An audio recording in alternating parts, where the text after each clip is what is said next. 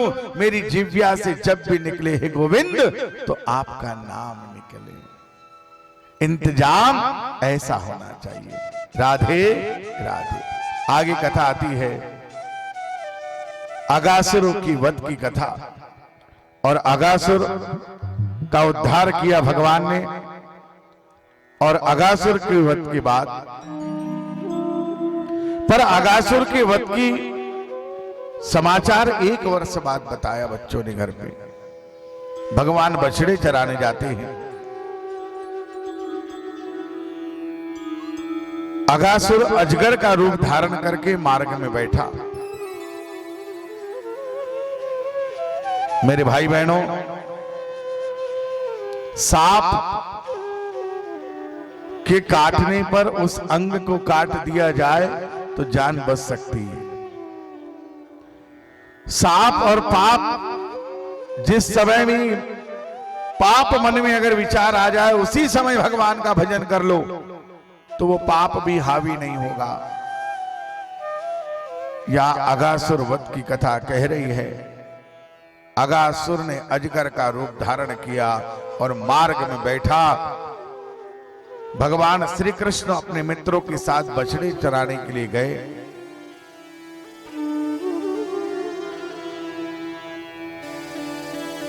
और जब बछड़े चराने गए तो घूमते घूमते अगासुर के मुंह में चले गए साहब। उन्होंने कहा कोई नई गुफा है, इसमें तो झोला टांगने के लिए उसके दांतों को समझा कि खुटी है और झोले टांग दिए साहब। अंदर तक चले गए। अरे बोले अनजान जगह अपन नहीं जाते। एक बोला डरने की क्या बात है, कन्हैया हमारे साथ है। किसी कवि ने लिखा है, छाए काली घटाए तो क्या, उसकी छतरी के नीचे हूं मैं, उसने पकड़ा। हाँ भाई थोड़ा पानी की, भैया बंद कर दो ना, पानी आ गया। आदमी बिल्कुल ही बंद नहीं।